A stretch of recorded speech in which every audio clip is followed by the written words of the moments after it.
Doctor 10 से 4 के बीच private practice नहीं कर सकता। तमाम जम्मू कश्मीर के डॉक्टर्स के लिए खबर जो है वो बहुत महत्वपूर्ण है, यानी खबर बहुत जरूरी है। जितने भी डॉक्टर जो है वो गवर्नमेंट एम्प्लॉय हैं, मैं आपको बता दूं कि ये खबर उनके लिए बहुत अहम है अगर वो जम्मू कश्मीर में है तो। मैं सबसे पहले उन्हें बता दूं कि 10 से 4 वो अपनी प्राइवेट प्रैक्टिस नहीं कर सकते, क्योंकि 10 से 4 जो समय है वो उनकी गवर्नमेंट जॉब का है। जितने भी डॉक्टर गवर्नमेंट जॉब करते हैं वो प्राइवेट क्लिनिक्स भी रन करते हैं या प्राइवेट क्लिनिक्स में वो बैठते हैं। तो ऐसे में वो गवर्नमेंट की अगर हम बात करें, गवर्नमेंट हॉस्पिटल्स को छोड़कर अपनी अपनी प्राइवेट क्लिनिक्स में चले जाते हैं। वहां पर मरीजों का जो है वो देखरेख करते हैं। जिस तरह से आपको बता दूं कि वो मरीजों को देखते हैं या उनके ऑपरेशंस करते हैं अपनी अपनी प्राइवेट क्लिनिक्स में। लेकिन ये ऑर्डर अगर उन्होंने वॉयलेट किया, इस ऑर्डर को उन्होंने नहीं माना, तो उनके खिलाफ जो है वो कार्रवाई होगी और ऐसा भी हो सकता है कि उन्हें अपनी गवर्नमेंट जॉब से हाथ धोना पड़े। जम्मू कश्मीर की अगर बात करें तो डॉक्टर्स की कमी नहीं है। बहुत अच्छे अच्छे डॉक्टर हैं, बहुत अच्छा काम करते हैं, बहुत अच्छा इलाज करते हैं और डॉक्टर भगवान का दूसरा रूप है। इसमें कोई दो राय नहीं है और कोई शक नहीं है और कोई सोचने की गुंजाइश नहीं है। लेकिन जम्मू कश्मीर की अगर मैं डॉक्टर्स की बात करूं तो जम्मू कश्मीर के डॉक्टर्स जो हैं वो 10 से 4 जब उनके हॉस्पिटल का टाइम होता है, जब उनकी ड्यूटी का टाइम होता है, तब वो अपनी अपनी प्राइवेट क्लिनिक्स में जो है वो प्रैक्टिस करते हैं, अपने प्राइवेट मरीजों को देखते हैं। जो गवर्नमेंट हॉस्पिटल्स में आते हैं वहां पर उन्हें जो है वो बिल्कुल ऐसी सर्विसेज नहीं मिल पाती जो सर्विसेज उन्हें चाहिए होती हैं।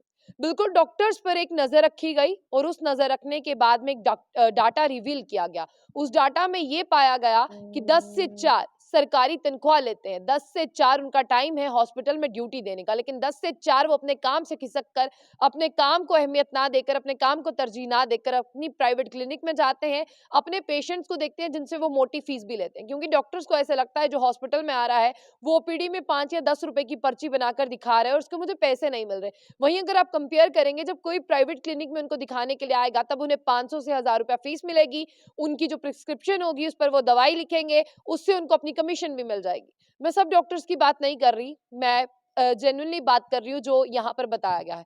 अब मैं आपको बता दूं कि डॉक्टर्स को कहा गया है कि 10 से 4 वो किसी भी क्लिनिक में प्रैक्टिस नहीं कर सकते, क्योंकि 10 से 4 उनकी ड्यूटी का टाइम है। और ये ऑर्डर निकालने वाले का मैं नाम भी आपको बता दूं, जिन्होंने ये ऑर्डर जो है वो निकाला है। Syed Abid Rashid Shah IAS administrative secretary है जो health and medical education department के। उन्होंने जो इस ऑर्डर को निकाला है और उन्होंने तमाम डॉक्टर्स को कहा है कि जो भी ड्यूटी के दौरान 10 से 4 बजे के दौरान जो भी यहाँ पर प्राइवेट क्लिनिक में पाया गया और अपनी ड्यूटी पर नहीं पाया गया, सबसे बड़ी बात है वो प्राइवेट क्लिनिक में नहीं जाएंगे, वो हॉस्पिटल में जाएंगे और वहां पर देखेंगे वो डॉक्टर मौजूद है या नहीं है। फिर कार्रवाई शुरू हो जाएगी और बिल्कुल कहां पर यहाँ पर कहा गया कि हम जो है एक्शन लेंगे। डॉक्टर सैयद आबिद रशीद शाह जो है उन्होंने कहा है कि हमने डॉक्टर्स पर जो है एक गहरी नजर रखी, उसके बाद में डाटा रिवील किया। बहुत सारे डॉक्टर्स जो है अपनी अपनी क्लिनिक में पाए गए क्योंकि वो वहां पर नहीं थे, इसलिए उन्होंने ये कहा कि गवर्नमेंट हॉस्पिटल्स में वो अपनी रिस्पॉन्सिबिलिटी निभाने में नाकामयाब हुए। लेकिन एक यहाँ पर ऑर्डर जो है वो जारी कर दिया गया है। अगर उन्होंने इस ऑर्डर को नहीं माना, कश्मीर न्यूज ऑब्जर्वर की ये रिपोर्ट है, उन्होंने नहीं माना तो उन पर जो है एक्शन लिया जाएगा। तो ऐसा भी हो सकता है उन्हें अपनी ड्यूटी से जो है हाथ भी धोना पड़ सकता है। इसलिए अगर आप डॉक्टर हैं तो आप इस खबर को इग्नोर नहीं करिएगा या अपने जितने भी रिश्तेदार डॉक्टर हैं उन तक जरूर पहुंचाइएगा।